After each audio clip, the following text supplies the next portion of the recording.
Hai, balik lagi di series review tempat kamu bisa nonton tanpa harus buang-buang waktu. Kali ini kita akan membahas series Kingdom 2 season sekaligus. Ini adalah series Korea pertama yang Mimin bahas. Sebagai gambaran, series ini menceritakan di abad ke-16 di Korea.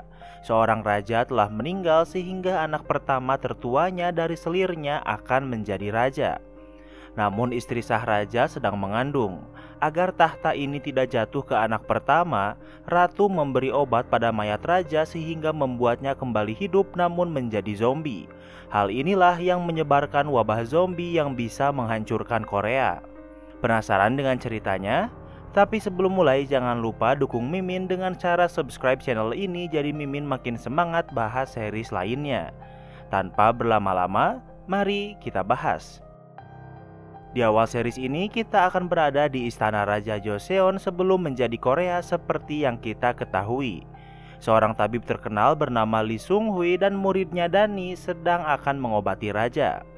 Di ruangan ini hanya ada mereka bertiga.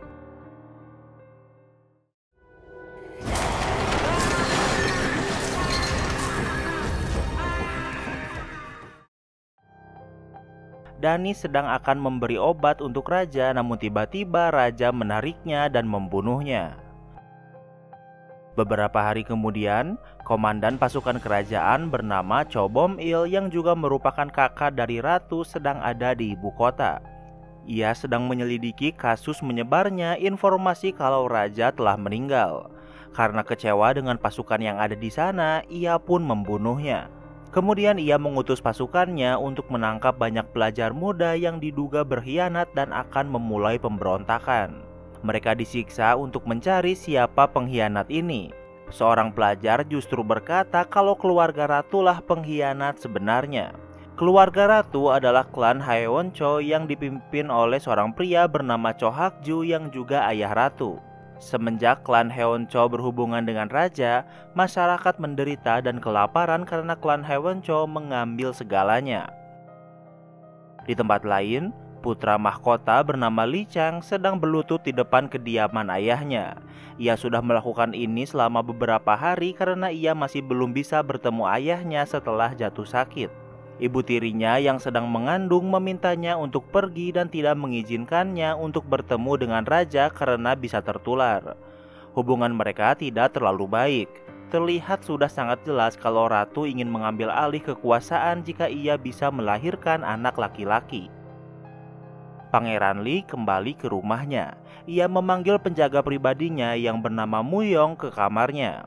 Saat ini Pangeran Lee sedang marah karena tidak bisa bertemu dengan ayahnya. Pangeran Lee meminta Muyong untuk mencuri jurnal kesehatan raja. Istana sangat dijaga ketat, jadi awalnya Muyong menolaknya. Namun Pangeran Lee berhasil membujuknya sehingga ia bersedia. Di malam hari, Pangeran Lee juga menyelinap ke istana. Saat penggantian penjaga, ia bisa masuk dengan mudah. Saat di sana, ia mendengar langkah kaki sehingga ia bersembunyi di sebuah ruangan.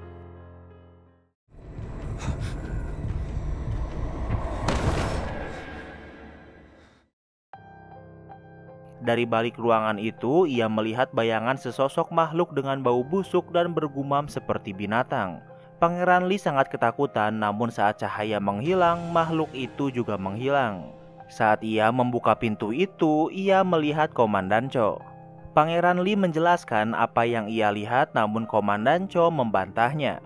Pangeran Lee memaksa untuk melihat ayahnya dengan matanya sendiri, namun Komandan Cho melarangnya bahkan hingga mengacungkan pedangnya. Namun Pangeran Lee tahu kalau Komandan Cho tidak bisa melukainya sehingga ia memasuki kamar ayahnya. Di sana yang ia lihat adalah Cho Hak-ju. Cho Hak-ju berpikir kalau orang yang menyebarkan rumor kalau raja telah meninggal adalah Pangeran Lee agar bisa menjadi raja. Cho Hak-ju belum memiliki bukti namun ia sangat yakin. Selain itu, Pangeran Lee juga tidak bisa melihat ayahnya di tempat tidurnya sehingga ia kembali. Saat di kamarnya, Muyong juga kembali setelah mencuri jurnal perawatan raja. Dari jurnal ini menjelaskan kalau raja menunjukkan gejala parah dari campak. Setelah 2 hari, catatan ini berhenti padahal raja sudah dirawat selama 10 hari. Kini Pangeran Lee berpikir kalau ayahnya mungkin memang sudah meninggal, atau mungkin Cho Hak-ju menyembunyikan sesuatu darinya. Di akhir jurnal tertulis nama tabib Lu Seung-hee yang dipanggil ke istana. Pangeran Lee menjelaskan kalau tabib Lee adalah mantan tabib kerajaan yang berhenti 3 tahun yang lalu. Sementara di sebuah kota kecil bernama Dongnae, sebuah klinik kecil milik tabib Lee merawat banyak pasien. Namun tabib Lee sedang di istana dan di kota ini sedang kekurangan makanan. Saat ini seorang perawat bernama Sobi dan beberapa perawat lainnya sedang merawat pasien di sini. Salah satunya adalah seorang pria bernama Yongshin yang terus mengeluh tentang makanan di klinik ini. Di saat yang sama, akhirnya tabib Lee kembali dengan membawa sebuah peti. Sobi bertanya apa yang ia bawa, namun tabib hanya menjawab untuk segera menyiapkan pemakaman.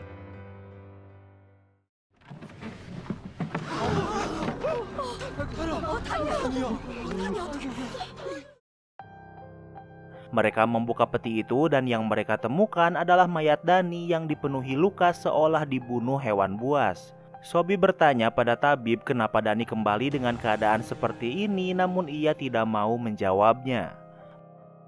Di tempat lain, Cho Hak-ju memimpin rapat untuk membahas tentang penyebar rumor kematian raja.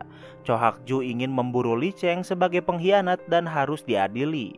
Seorang petinggi berpikir kalau bukti yang mereka miliki belum cukup, namun Cho Hak-ju tidak akan membiarkan ada yang menghalanginya. Dengan cepat, Komandan Cho membawa pasukan untuk menangkap Pangeran Lee. Namun saat ini Pangeran Lee sedang tidak ada di rumah. Seperti sebelumnya, jika tidak mendapatkan apa yang ia inginkan, ia akan membunuh orang itu. Sementara itu, Pangeran Lee dan Muyong pergi menemui orang yang bertugas untuk mencari tanaman obat kerajaan. Ia menjelaskan kalau tabib Lee hanya datang selama 2 hari kemudian pulang karena murid yang ia bawa sakit. Namun bukan karena penyakit, melainkan seperti diserang hewan buas. Saat di perjalanan pulang, Pangeran Lee berpikir kalau ia harus pergi ke Dongnae untuk menemui tabib Lee untuk mengetahui apa yang sebenarnya terjadi. Dongnae sangat jauh dari tempat mereka sekarang, namun Pangeran Lee tahu kalau ia pulang ia akan mati. Pangeran Lee mengakui kalau ia memang yang memulai rumor kematian ayahnya. Hal ini agar ia tidak dibunuh dan bisa menjadi raja agar orang-orang tidak kelaparan. Dan dengan begitu mereka pun memulai perjalanan menuju Dongnae dengan berkuda. Di tempat lain, Komandan Cho menemui ayahnya. Entah bagaimana mereka sudah tahu kalau Pangeran Lee pergi ke Dongnae untuk mencari tabib Lee. Alasan kenapa Cho Hak-ju tidak membunuh tabib Lee adalah karena ia masih berguna untuk kerajaan. Cho Hak-ju mengirim Komandan Cho dan 50 pasukan elit pergi ke Dongnae untuk memburu Pangeran Lee. Beberapa hari kemudian di Dongnae, saat Sobi kembali ke klinik, ia bingung karena orang-orang makan daging padahal tidak ada makanan di sini. Di dapur ia melihat Yongshin yang sedang memasak. Ia berkata kalau ia telah memburu rusa dan memasaknya untuk semua orang. Sobi mengambil alih untuk membagikan makanan. Namun di sana ia menemukan jari manusia di dalam sup itu. Kini ia sadar kalau saat ini orang-orang sedang memakan daging manusia. Sobi menyerang Yongshin karena melakukan ini. Yongshin yang berasal dari sebuah desa miskin menjelaskan, di sana hal yang membuat orang hidup adalah dengan memakan daging tetangga mereka yang mati kelaparan. Daging yang mereka makan adalah mayat Dani sehingga Yongshin tidak membunuh siapapun. Di tempat lain, orang yang memakan daging Dani muntah bahkan kejang-kejang hingga meninggal. Semua orang meninggal dan orang yang belum memakan daging Dani adalah Sobi, Yongshin, dan beberapa perawat. Di malam hari, orang yang sudah meninggal kembali hidup dan menjadi zombie yang haus akan darah dan daging manusia. Mereka memakan perawat yang belum berubah menjadi zombie. Orang yang selamat hanya Sobi dan Yongshin yang sedang berada di gudang. Beberapa hari kemudian, Pangeran Lee dan Muyong masih di perjalanan ke Dongnae tanpa tahu apa yang terjadi di sana. Muyong bercerita kalau ia memiliki seorang istri yang sedang hamil tua saat ini. Beberapa hari kemudian mereka sampai ke Dongnae, namun klinik tabib Lee dipenuhi pagar bambu dan terbengkalai. Muyong memanjat pagar agar bisa membuka pintu gerbang ke klinik. Di sana mereka tidak menemukan siapapun, namun di sana dipenuhi bambu runcing yang dipenuhi darah. Tempat ini juga terbengkalai dan tidak menunjukkan tanda-tanda kehidupan. Kaki Pangeran Lee terkilir karena lantai kayu yang rusak.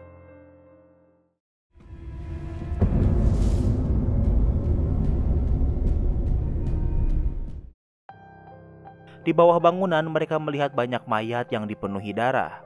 Mereka memanggil petugas keamanan untuk menyelidiki klinik ini. Mereka menemukan mayat yang diikat menjadi satu kesatuan. Mereka mengeluarkan 48 mayat yang disembunyikan di sana. Dari semua mayat ini, Pangeran Lee tidak menemukan mayat tabib Lee. Sementara itu, wali kota baru Dongne bernama Cho Bompal yang merupakan anggota klan Haewon Cho dan juga keponakan Cho Hakju baru saja dilantik. Ia menerima laporan tentang klinik tabib Lee dan mereka pergi memeriksanya. Ini adalah hari pertama wali kota Cho bertugas. Seorang petugas mencurigai Yongsin yang sering mencari bambu belakangan ini karena di tempat ini dipenuhi bambu runcing. Pangeran Lee masih belum menemukan tabib Lee sehingga ia dan Muyong akan mencarinya keluar klinik. Mereka pergi ke desa Kumuh untuk mencari orang yang biasa menjual tanaman obat ke klinik. Mereka bertanya tentang tabib Lee namun ia tidak tahu apapun. Namun ia ingat Sobi menemuinya untuk menanyakan tanaman yang bisa membangkitkan orang mati. Ia tidak tahu apapun tentang itu, namun Sobi berkata kalau ia akan pergi ke lembah beku. Muyong dan Pangeran Lee pergi ke lembah beku yang berada di atas gunung. Di sana mereka menemukan sungai yang membeku seolah musim dingin sudah tiba. Di sana mereka menemukan Sobi yang sedang mencari sesuatu. Mereka bertanya di mana tabib Lee pada Sobi. Sobi menjawab kalau tabib Lee meninggal di klinik. Sebelumnya tabib Lee memberitahunya kalau semua ini adalah karena tanaman pembangkit. Kematian yang terjadi di istana berkaitan dengan kematian di klinik. Mereka memberitahu kalau mayat di klinik dipindahkan ke desa untuk diselidiki. Sobi menjadi gelisah karena mayat-mayat itu masih belum mati dan semua orang sedang dalam bahaya. Di tempat lain, Yongsin kembali ke klinik dan panik saat melihat mayat di klinik dipindahkan. Ia pergi ke kantor hakim untuk memberitahu orang-orang kalau mayat ini masih belum mati, namun tentunya mereka tidak mempercayainya. Yongsin mencoba membakar mayat-mayat ini, namun pasukan keamanan berhasil menghentikannya. Di tempat lain, Sobi ingin pergi ke kantor hakim, namun Pangeran Lee ingin Sobi menjelaskan keadaan sebenarnya. Tabib Lee berkata kalau ia dipanggil ke istana untuk membangkitkan orang yang mati, namun malah berubah menjadi monster. Sobi membaca jurnal pengobatan Tabib Lee sehingga ia tahu ini. Ia berpikir jika ia bisa menemukan tanaman pembangkit ini, mungkin ia bisa menemukan obatnya. Mayat ini akan berubah menjadi zombie saat malam tiba sehingga mereka harus bergegas. Pangeran Lee memerintah Muyong menemani Sobi ke kantor hakim sementara ia akan pergi ke klinik untuk mencari jurnal tabib Lee. Tak lama kemudian Pangeran Lee sampai ke klinik, namun yang ia temukan di sana adalah Komandan Cho yang sudah memegang jurnal tabib Lee. Komandan Cho berniat membawa Pangeran Lee, namun Pangeran Lee sudah tahu kalau ayahnya sudah meninggal walau Komandan Cho masih membantahnya. Namun kini Komandan Cho berubah pikiran dan akan membunuh Pangeran Lee. Namun Pangeran Lee memilih melawan walau tentunya ia tidak sepadan dengan seorang komandan pasukan. Namun saat Komandan Cho akan membunuh Pangeran Lee, mereka mendengar suara dari sebuah peti. Di tempat lain, Sobi dan Muyong sudah sampai di kantor hakim. Sobi menjelaskan kalau saat malam tiba, mayat-mayat ini akan berubah menjadi monster, namun tentu mereka masih tidak mempercayainya. Sementara itu di istana, malam sudah tiba dan raja berubah menjadi zombie. Ia diikat sehingga tidak bisa menyerang Cho Hakju yang sudah mengetahui ini. Setiap malam Cho Hakju dan ratu memberi makan raja pelayan kerajaan. Namun entah kenapa mayat yang dimakan raja tidak berubah menjadi zombie. Rencana Cho Hakju adalah membuat seolah raja masih hidup sehingga ratu melahirkan anak yang akan mewarisi tahta kerajaan. Dan bukan Pangeran Lee karena ibu Pangeran Lee adalah seorang selir. Di tempat lain, mayat-mayat di kantor hakim sudah bangkit dan kini orang-orang percaya dengan perkataan Sobi.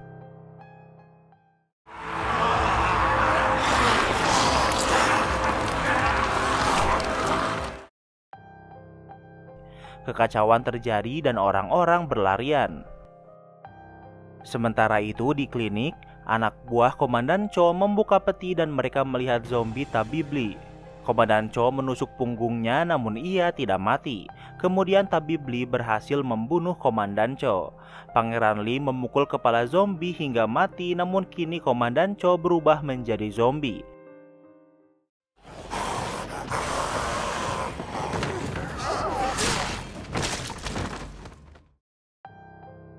Tanpa ragu, Pangeran Lee berhasil memenggal kepala Komandan Cho. Kemudian ia pergi melarikan diri ke dalam hutan dan ia melihat desa yang terbakar dari kejauhan. Sementara itu di desa, kekacauan terjadi di mana-mana. Wali kota Cho berhasil selamat dengan berlindung di penjara bersama Sobi. Sementara Yongsin dan beberapa orang lainnya berlindung di atap rumah. Di tempat lain, Pangeran Lee melihat banyak zombie yang berlari ke arahnya. Dengan cepat ia berlari dan di saat yang sama Muyong datang dan membantunya melarikan diri. Mereka melarikan diri ke barak, namun pintu ke barak ditutup. Pangeran Lee mencoba memanjat, namun hakim kota menembakkan panah padanya dan tidak berniat membuka pintu. Zombie sudah mendekat sehingga mereka harus berputar. Muyong dan Pangeran Lee melompat ke danau. Zombie yang mengejar mereka tidak bisa berenang sehingga mereka tenggelam. Saat matahari terbit, zombie-zombie berlarian mencari tempat yang tidak terkena cahaya matahari seperti di kolong rumah hingga akhirnya berhenti bergerak. Saat situasi aman, orang-orang keluar dari tempat persembunyian mereka termasuk hakim kota. Sobi dan wali kota Cho berhasil selamat dari kejadian ini. Jika bukan karena Sobi, wali kota Cho seharusnya sudah mati malam tadi. Sobi menjelaskan kalau zombie-zombie ini akan bersembunyi dan tak akan bergerak di siang hari. Cara untuk menghentikan mereka adalah memenggal kepalanya atau dibakar. Namun seorang bangsawan tidak ingin anaknya yang sudah berubah menjadi zombie dibakar atau dipenggal, sehingga wali kota Cho bingung harus berbuat apa. Hakim kota menyarankan untuk membakar mayat orang biasa, sementara untuk bangsawan akan diadakan pemakaman kemudian mengubur mereka dengan sangat dalam. Namun di saat yang sama, Pangeran Lee datang dan memarahi hakim kota karena membiarkan orang-orang mati. Mereka masih belum tahu kalau mereka berhadapan dengan pangeran negeri. Saat mereka ditunjukkan tanda kerajaan, mereka semua ketakutan. Pangeran Lee tidak mengeksekusi mereka karena ia membutuhkan semua tenaga untuk membakar semua mayat zombie ini sebelum malam tiba. Akibat dari kekacauan semalam, tidak ada lagi kapal perang yang bisa dipakai untuk mengungsi. Namun ada satu kapal kargo yang bisa dipakai yang akan berlayar 2 jam lagi. Di tempat lain, Pangeran Lee sedang membaca jurnal Tabibli. Sobi berpikir jika ia bisa menemukan tanaman pembangkit, mungkin ia bisa menemukan obatnya, namun ia belum bisa menemukan tanaman ini di lembah beku. Di saat yang sama, Muyong menemui Pangeran Lee. Muyong tidak bisa menemukan kepala Komandan Cho. Jika kepala Komandan Cho dilihat Cho Hakju, maka ia akan sangat marah karena Komandan Cho adalah satu-satunya anak laki-lakinya. Namun saat ini Pangeran Lee sedang sedih karena ia tahu kalau ayahnya sudah meninggal. Cho Hakju dan Ratu membangkitkan mayat ayahnya agar anak Ratu bisa menjadi raja dan menyingkirkan Pangeran Lee. Jurnal Tabibli dan Sobi bisa menjadi bukti untuk menggulingkan Cho Hakju dan Ratu. Kini Pangeran Lee berencana pergi ke Sangju, tempat gurunya yang bernama Lord Anyon berada untuk konsultasi.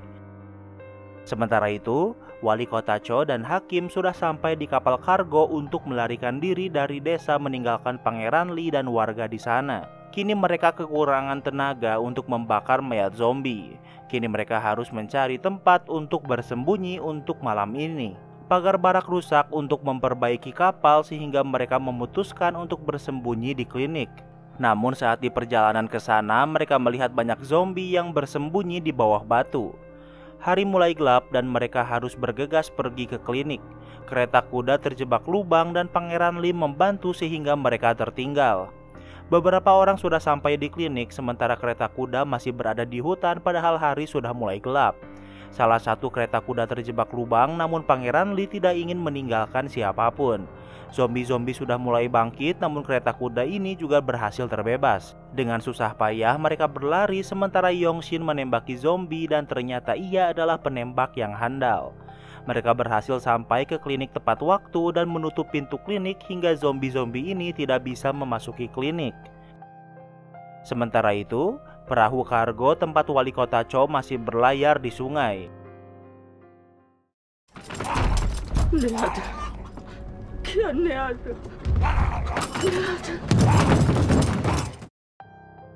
Namun ternyata perempuan bangsawan sebelumnya membawa mayat anaknya yang sudah menjadi zombie. Zombie ini berhasil terbebas sehingga perahu ini pun diserang zombie. Keesokan harinya tidak ada zombie yang berhasil menerobos klinik dan zombie-zombie ini melarikan diri. Saat bersantai tanpa sengaja, Yongsin mendengar Pangeran Lee akan pergi ke Sangju untuk menemui Lord Anyon. Sangju adalah kampung halaman Yongsin sehingga ia menawarkan diri untuk mengantarnya. Namun Muyong mencurigai Yongsin karena ia sangat jago menembak. Bahkan pasukan elit saja tidak sepandai Yongsin seolah ia sudah sangat terbiasa memegang senapan. Sebelum Yongsin bisa menjawab, pasukan kerajaan datang ke klinik untuk menangkap Pangeran Lee. Hal ini karena Cho Hakju sudah melihat kepala Komandan Cho yang mati dipenggal Pangeran Lee. Ia bersumpah kalau ia akan membalas dendam. Pasukan kerajaan menembaki panah ke klinik dan membunuh orang-orang di sana walau Pangeran Lee berhasil selamat. Pasukan kerajaan memasuki klinik namun mereka tidak menemukan siapapun yang masih hidup. Pangeran Lee dan Muyong membunuh pasukan kerajaan kemudian melarikan diri ke hutan. Karena kabut turun, mereka tidak bisa melihat dengan jelas dan hanya bisa mengikuti dari suara. Mereka terus mengejar di dalam kabut di hutan namun mereka berhasil dikelabui dan menemui jalan buntu. Mereka tidak terburu-buru karena entah bagaimana mereka sudah tahu kalau Pangeran Lee akan pergi ke Sangju. Sesuai rencana, Pangeran Lee, Muyong, Sobi, dan Yongsin sedang di perjalanan ke Sangju. Saat berdua, Muyong mencurigai Yongsin karena ia sangat hebat dalam menggunakan senapan. Muyong berpikir kalau Yongsin adalah bagian dari grup bernama Chako yang dikenal sebagai pemburu harimau. Anggota Chako adalah kumpulan orang elit yang terlatih dan juga berbahaya. Yongsin kembali dan di saat yang sama Sobi berteriak karena melihat zombie. Namun ternyata orang itu adalah wali kota Cho yang berhasil selamat dari perahu kargo. Tentu Pangeran Lee memarahinya karena ia melarikan diri dan meninggalkan warganya untuk mati. Kapal itu sudah berada di Sangju, jadi mungkin saat ini wabah ini sudah menyebar di Sangju yang merupakan kota terbesar kedua di Joseon. Sementara keesokan harinya di Sangju, Lord Anyon yang merupakan orang yang Pangeran Lee cari sedang di kota. Ia adalah veteran perang yang dihormati sehingga ia diberitahu saat ada yang menemukan perahu kargo yang terbengkalai. Mereka memeriksanya namun di sana mereka tidak menemukan siapapun namun seluruh isi perahu ini dipenuhi darah. Di saat yang sama, Pangeran Lee dan yang lainnya sudah sampai di Sangju. Mereka melihat masyarakat miskin yang sedang berpesta dan makan-makan. Makanan ini mereka dapatkan setelah menjarah perahu kargo yang terdampar sebelumnya. Mereka ketakutan karena telah mencuri pakaian, namun yang Pangeran Lee pedulikan adalah di mana mayat zombie ini berada. Salah satu orang menawarkan Pangeran Lee untuk mengantar di mana tempat mereka menguburnya. Mereka diantar ke padang rumput ilalang. Namun ini adalah jebakan karena orang miskin ini berniat membunuh Pangeran Lee. Namun ternyata mayat zombie ini juga mereka kubur di sini dengan hanya ditutupi rumput kering.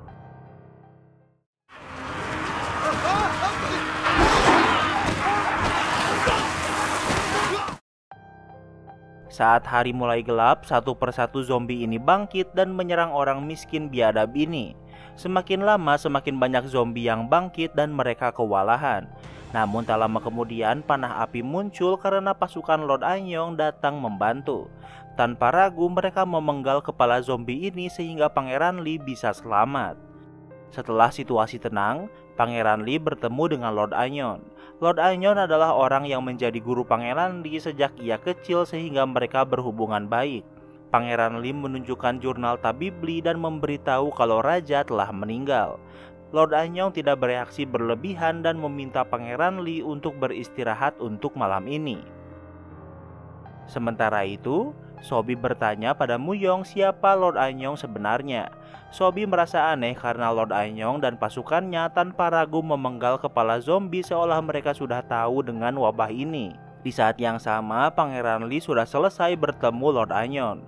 Pangeran Lee pergi ke kamar yang telah disiapkan Lord Anyon. Muyong bertanya apakah mereka bisa mempercayai Lord Anyon, namun Pangeran Lee benar-benar bisa mempercayainya. Keesokan harinya, Yongshin terbangun lebih awal.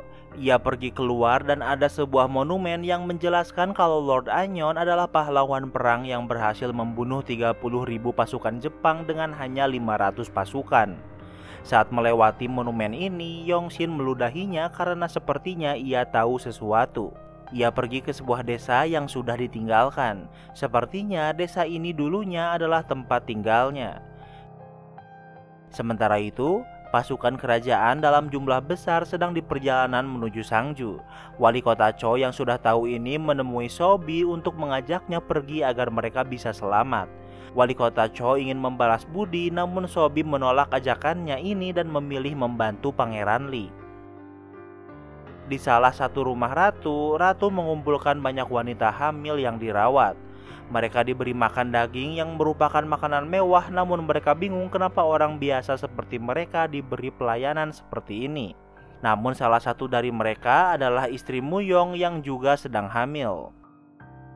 Di tempat lain, selain Cho Hakju sudah mengirim pasukan untuk memburu Pangeran Lee, ia juga membuat perintah untuk menutup semua akses ke provinsi Gyeongsang yang merupakan provinsi di mana Dongne dan Sangju berada.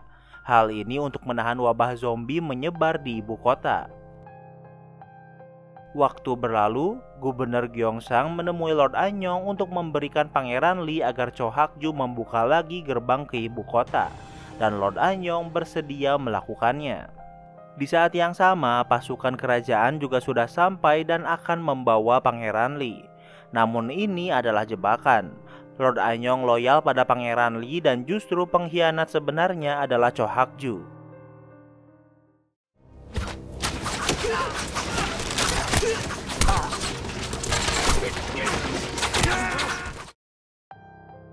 Lord Anyong memerintah pasukannya untuk membunuh pasukan kerajaan. Flashback di pertemuan Lord Anyong dengan Pangeran Lee. Kemanapun Pangeran Lee pergi, Cho Hakju bisa tahu dan mengirim pasukan. Artinya ada mata-mata Cho Hakju di kelompok Pangeran Lee, dan orang yang selalu bersamanya adalah Muyong. Kembali ke masa sekarang, pengungsi dari berbagai daerah memenuhi benteng Sangju. Terlalu banyak orang yang datang sementara mereka tidak punya cukup makanan untuk memberi mereka makanan. Gubernur tidak ingin membuka pintu gerbang. Dengan hak Pangeran Lee sebagai putra mahkota, ia mencopot jabatan gubernur darinya. Kemudian ia membiarkan para pengungsi ini memasuki kota. Sebelum malam tiba, mereka harus membuat sistem pertahanan untuk menahan zombie memasuki kota. Namun yang dijaga bukan hanya gerbang kota, melainkan tempat vital seperti jembatan dan sungai. Di tempat lain, perempuan hamil yang dikumpulkan akhirnya ada yang melahirkan.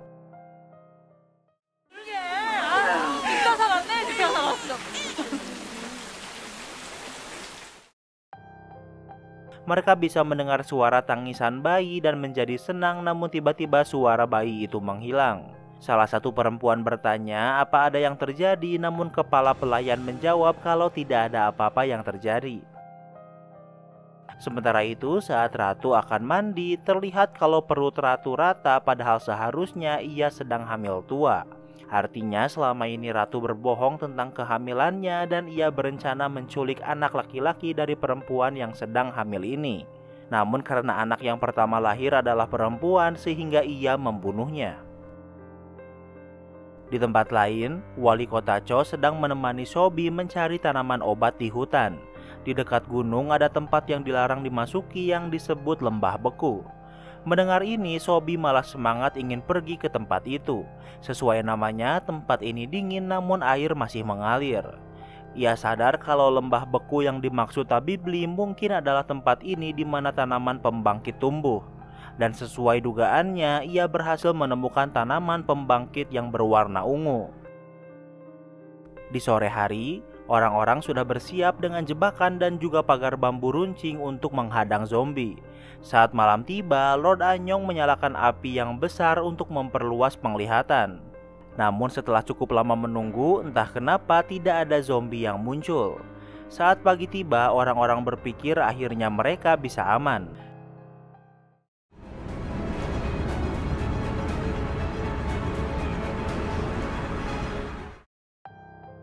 Namun dari kejauhan mereka bisa melihat zombie yang menyerang padahal matahari sudah mulai terbit. Flashback sejenak ke 3 tahun yang lalu. Saat Jepang masih menyerang, pasukan Jepang sedang menyerang Sangju dan orang yang memimpin pasukan adalah Lord Anyong dan Cho Hak-ju. Lord Anyong tahu kalau tanaman pembangkit ini dan menggunakannya untuk membunuh 30.000 pasukan Jepang walau ia hanya memiliki 500 pasukan. Namun pada saat itu orang yang digigit zombie tidak berubah menjadi zombie sehingga wabah yang terjadi saat ini berbeda dengan 3 tahun yang lalu.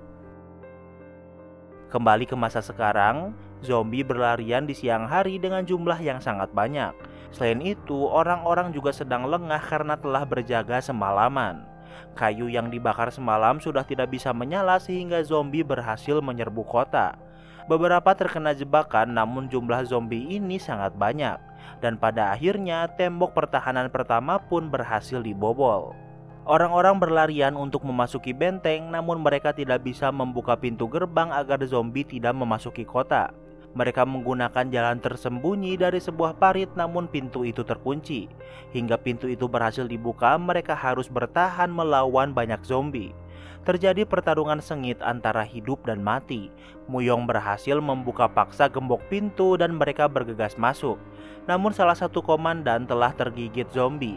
Tahu kalau ia akan menjadi zombie, ia menggunakan tubuhnya untuk menghalangi pintu yang tak bisa ditutup kembali. Untuk menghilangkan penderitaannya, Yongshin membunuh komandan ini. Kini Pangeran Lee dan yang lainnya berhasil selamat namun mereka sangat bingung kenapa sekarang zombie bisa bangkit di siang hari. Sementara itu, Sobi dan wali kota Cho juga dikepung zombie di lembah beku. Zombie-zombie ini tidak berani menyentuh air padahal air di sana dangkal. Tanaman pembangkit hanya tumbuh di tempat yang beku. Jika zombie ini bersifat seperti tumbuhan pembangkit, maka zombie ini tidak takut dengan matahari melainkan dengan suhu panas. Karena sekarang sudah memasuki musim dingin sehingga di siang hari pun masih dingin sehingga zombie kembali hidup. Sementara itu di ibu kota, petugas keamanan menemukan beberapa mayat perempuan yang baru melahirkan dan anaknya. Semua bayi adalah perempuan dan dibunuh dengan dicekik. Dari informasi ini, sepertinya mayat ini dibuang dari sekitar salah satu rumah ratu. Di tempat lain, Sobi dan wali kota Cho pergi ke benteng di Sangju dan ternyata Cho Hak-ju ada di sana. Mereka ke sana untuk berlindung dari zombie. Walau wali kota Cho bukan orang pintar, namun Cho Hak-ju sangat menghargai darah klannya, sehingga wali kota Cho dan Sobi akan dirawat dengan baik. Sementara itu di malam hari, Muyong sedang bersama Pangeran Lee. Muyong berpikir kalau Lord Anyong mengetahui sesuatu tentang wabah zombie ini. Namun justru Pangeran Lee berpikir kalau Muyong adalah mata-mata Cho Hak-ju. Namun tentu Muyong membantahnya. Namun di saat yang sama ledakan terjadi. Bangunan yang terbakar adalah gudang persediaan makanan. Selain mereka kekurangan makanan, kini makanan yang tersedia pun malah habis terbakar. Hal ini diakibatkan oleh seorang bangsawan yang sedang mengambil makanan namun tanpa sengaja menjatuhkan lampunya. Ia mengakui perbuatannya dan menyesalinya. Kini mereka kekurangan makanan dan harus memilih antara mati dibunuh zombie atau kelaparan. Pangeran Lee memutuskan untuk pergi ke benteng untuk mencari makanan. Dengan menggunakan darah, mereka memancing zombie untuk berkumpul sehingga yang lainnya bisa melarikan diri. Waktu berlalu, mereka sudah sampai di benteng tempat wali kota Cho dan Sobi saat ini tinggal. Mereka bisa memasuki benteng, namun anehnya di sana mereka hanya melihat beberapa pasukan. Pangeran Lee memasuki rumah, namun di sana ia melihat ayahnya yang sudah menjadi zombie. Ini adalah jebakan dan semakin banyak pasukan kerajaan yang muncul dan mengepung pasukan Pangeran Lee. Di saat yang sama, Cho Hak-ju menunjukkan diri di depan Lord Anyong. Karena Lord Anyong adalah seorang pahlawan negara, Cho Hak-ju bisa memaafkan Lord Anyong. Namun Lord Anyong tidak menerima usulan ini. Ia berteriak kalau raja sudah meninggal yang artinya Raja Joseon sekarang adalah Pangeran Lee. Namun saat Anyong akan membuka pintu, Cho Hak-ju memaksa pasukannya untuk membunuh Lord Anyong. Namun Lord Anyong berhasil membuka pintu sebelum mati.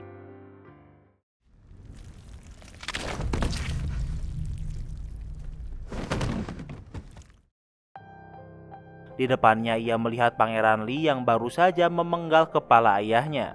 Cho Hak-jo memasuki rumah dan menangis ketika melihat kepala raja. Hal ini ia gunakan untuk membuktikan kalau Pangeran Lee telah membangkang dengan membunuh raja. Kemudian Pangeran Lee dan pengikutnya ditangkap. Sementara itu di ibu kota, kepala penjaga keamanan akan memeriksa rumah ratu mengenai wanita hamil yang dibunuh. Hal ini bisa membahayakan nyawanya karena melawan klan Haewoncho. Namun di sana ia tidak menemukan siapapun. Namun dari sebuah kamar ia menemukan noda darah yang ditutupi. Selain itu mereka juga menemukan tanah yang lembut padahal sudah musim dingin seolah ada yang dikubur. Ia sadar kalau ratu telah melarikan diri dan ia berhasil menemukan budak yang sedang membawa 3 peti. Saat ditangkap dari peti itu mereka menemukan 7 mayat ibu dan bayi perempuan. Namun di saat yang sama surat berita kematian raja telah diterima di istana yang diberitakan dibunuh oleh Pangeran Lee. Seluruh warga berkabung atas kematian raja. Sementara mayat raja masih berada di Sangju dan siap dibawa ke ibu kota. Selain itu, mayat Lord Annyeong juga akan diberikan pemakaman yang layak karena ia adalah seorang pahlawan. Di ibu kota, para petinggi kerajaan sedang membahas siapa yang akan menjadi penerus raja. Pangeran Lee dicap pengkhianat sementara ratu belum melahirkan dan harus melahirkan anak laki-laki. Kini yang mereka bisa lakukan hanyalah menunggu proses bersalin ratu yang mereka tidak ketahui telah keguguran. Di tempat lain, Sobi ditugaskan memeriksa kondisi Pangeran Lee yang masih syok karena baru saja membunuh ayahnya walau dalam bentuk zombie. Pangeran Lee tidak berbicara dan menuliskan pesan dengan air di lantai. Di tempat lain, Yongshin melawan saat akan dipindahkan. Mereka memulai pemberontakan namun dengan mudah dihentikan karena kalah jumlah.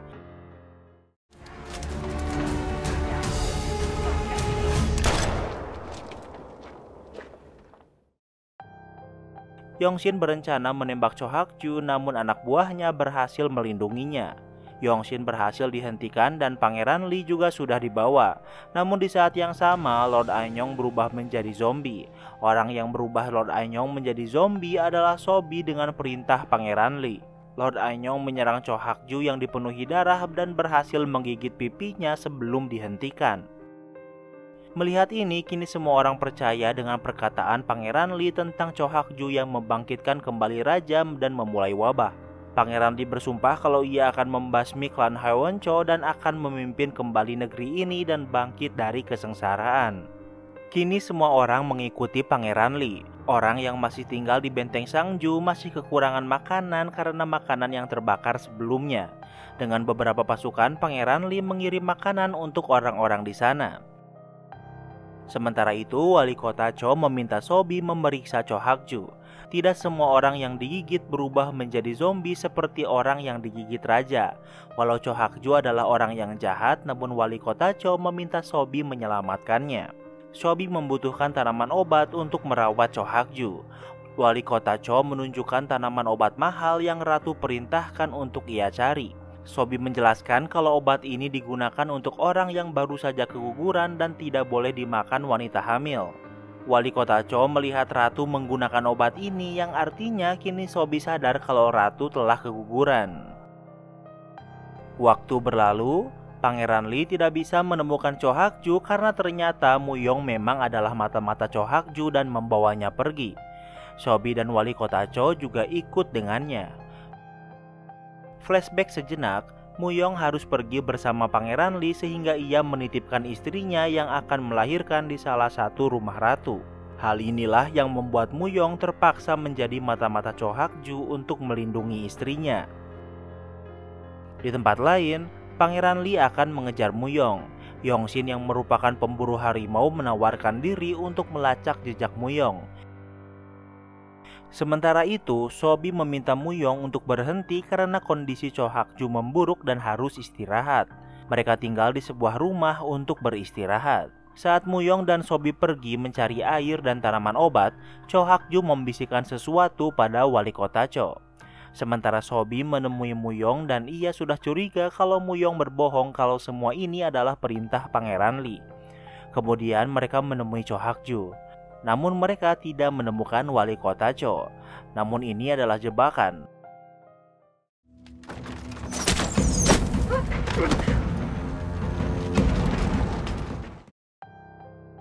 Tempat ini sudah dikepung pasukan kerajaan dan mereka menyerang hingga terluka parah karena banyak tembakan panah.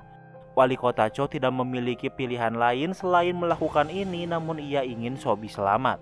Muyong masih hidup dan bisa berjalan keluar. Tak lama kemudian Pangeran Lee menemukannya. Muyong masih hidup dan ia hanya bisa meminta maaf atas perbuatannya. Di saat yang sama di tempat lain, istri Muyong baru saja melahirkan anak laki-laki, dan anak ini akan diakui sebagai anak ratu. Waktu berlalu, rombongan Cho Hak-ju sudah sampai dan ia masih hidup walau dalam keadaan kritis. Sobi ingat kalau zombie ini takut dengan air. Zombie takut api karena suhu yang panas, namun kenapa mereka takut dengan air? Dengan teori ini, mereka mencoba memandikan Cho Hak-ju dan tubuhnya mulai bereaksi dengan kejang-kejang.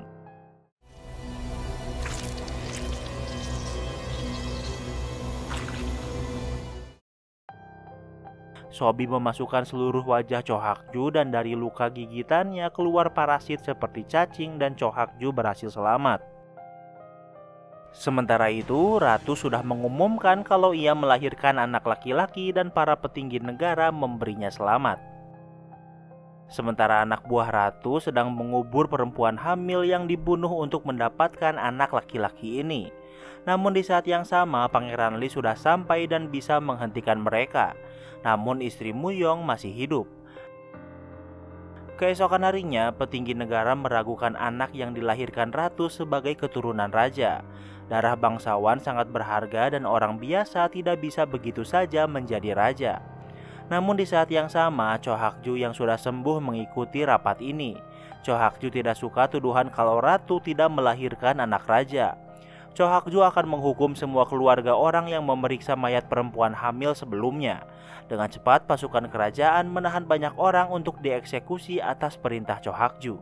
Orang yang akan memimpin eksekusi adalah wali kota Cho, namun Sobi melihat Yongshin dan memisahkan diri dan menemui Yongshin. Kemudian Sobi diminta merawat istri Muyong yang masih belum pulih setelah melahirkan. Selain itu, ia juga sedang syok karena anak pertamanya diculik Ratu. Kemudian Sobi menunjukkan parasit dari tubuh Cho Hak-ju. Tanaman pembangkit memiliki telur parasit di bawah daunnya, namun ia belum tahu bagaimana cara menyembuhkannya. Kemudian Sobi pulang dan ia menemui wali kota Cho. Ia meminta wali kota Cho untuk mengusulkan Sobi menjadi tabib pribadi Ratu, dan Cho Hak-ju menerima usulan ini. Keesokan harinya, Cho Hak-ju menemui Ratu yang sedang memangku anaknya. Namun ekspresi Cho Hak-ju tampak tidak tenang. Ia membawa Sobi untuk memeriksa detak jantung Ratu.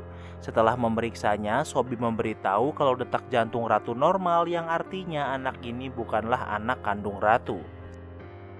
Flashback ke beberapa bulan yang lalu, saat masih hamil muda, Ratu mengalami keguguran. Raja sudah tua dan mulai sakit-sakitan. Untuk kembali mengandung terlalu banyak membutuhkan waktu, sehingga ia berpikir untuk memasukkan kehamilannya hingga waktunya melahirkan. Komandan Cho berpikir kalau ini adalah ide yang buruk karena Cho Hak-ju adalah orang yang sangat menghargai darah klan, sehingga kemungkinan Cho Hak-ju tidak akan menerima anak ini. Kembali ke masa sekarang, sesuai dugaan saat tahu kalau tidak ada darah klan Hwon Cho dari anak ini, ia tidak ingin menerimanya. Cho Hak-ju berencana mencari saudara jauh raja untuk dijadikan raja boneka. Namun Ratu yang sudah tahu kalau ayahnya tidak akan menerima anaknya, meracuni ayahnya dari teh yang ia minum sebelumnya. Dan kini klan Hwon Cho dan Joseon menjadi milik Ratu. Waktu berlalu, pemakaman Cho Hak-ju sudah dilakukan. Ratu mengangkat wali kota Cho menjadi komandan kerajaan agar bisa menjaga Ratu. Wali kota Cho menerima tawaran ini dan bertanya di mana Sobi sekarang. Ratu menjawab kalau Sobi sudah pergi. Namun sebenarnya Sobi sedang dipenjara dan Ratu memerintahnya untuk mempelajari wabah zombie ini. Sementara di kota, perintah eksekusi untuk keluarga yang membantu Pangeran Lee masih tetap dilakukan. Komandan kerajaan Cho akan memimpin eksekusi ini. Namun setelah melihat orang-orang yang menangis, ia tidak bisa melanjutkan eksekusi ini. Namun di saat yang sama, Pangeran Lee sudah datang dan memuji keputusan komandan kerajaan Cho. Kini komandan kerajaan Cho bersedia mengikuti Pangeran Lee. Kemudian Pangeran Lee pergi ke istana untuk mengklaim tahta kerajaan. Di dalam istana, kursi raja diduduki ratu yang sedang memangku anak Muyong. Semua petinggi negara sudah tahu kalau raja sudah lama mati sebelum kelahiran anak ini, sehingga raja yang sah adalah Pangeran Lee.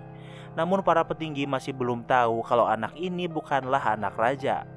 Pangeran Lee memaksa ratu untuk menyingkir dari kursi raja, namun ia tidak ingin bergerak sedikit pun.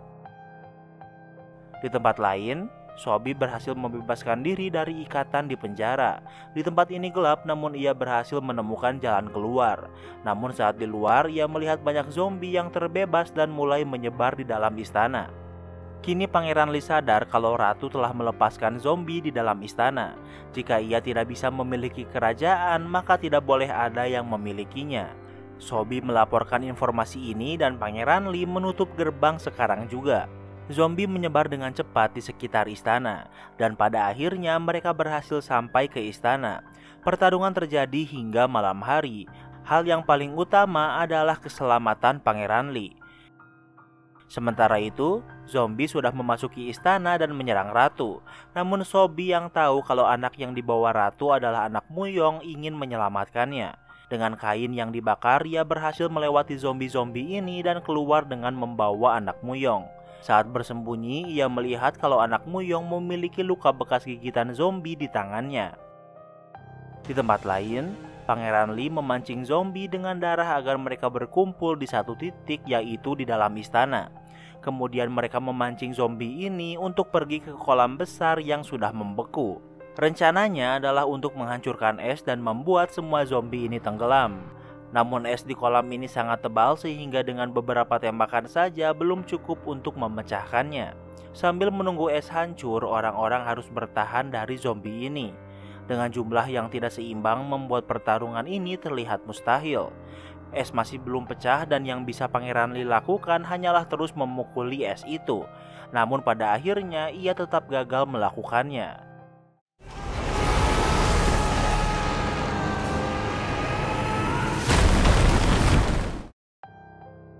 Ia melihat seorang zombie besar mendekatinya, kemudian membantingnya dan berhasil memecahkan es ini.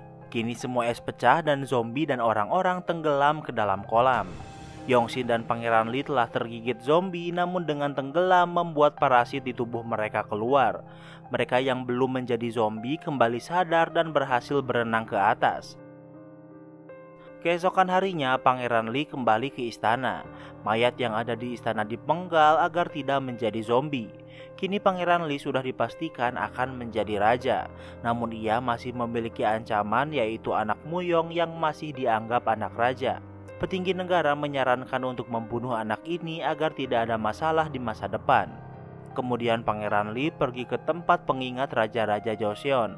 Ia tahu kalau disinilah Sobi dan anak Muyong bersembunyi. Pangeran Lee melihat anak Muyong yang digigit zombie, namun Sobi sudah mengeluarkan parasit dari tubuhnya sehingga ia tidak akan menjadi zombie. Sobi memohon Pangeran Lee untuk tidak membunuh anak Muyong karena Pangeran Lee lah yang memerintah Sobi untuk melindunginya. 7 tahun kemudian, anak Muyong menjadi raja muda Joseon. Ia tidak tahu apa kejadian di 7 tahun yang lalu. Yang ia ketahui hanyalah ayah, ibu, dan kakaknya meninggal 7 tahun yang lalu karena wabah. Dari tangannya masih bisa terlihat luka bekas gigitan zombie. Sementara itu, Pangeran Lee dan Sobi mendedikasikan hidup mereka untuk meneliti tanaman pembangkit. Di sebuah lembah beku mereka menemukan tanaman pembangkit. Yongsin membawa orang yang mengetahui tanaman ini. Mereka menjelaskan kalau mereka adalah orang yang menanam tanaman ini. Mereka mendapatkannya setelah berdagang di Cina, namun saat mereka menjelaskan kalau tanaman ini bisa membangkitkan orang mati, tidak ada yang mempercayainya sehingga mereka melupakan tanaman ini. Mereka juga tahu bagaimana cara menggunakan tanaman ini. Mereka terus mencari informasi mengenai siapa orang yang menyebarkan tanaman ini. Hal ini membawa mereka ke sebuah tempat yang terbengkalai. Di dalam rumah, mereka bisa menemukan tanaman pembangkit.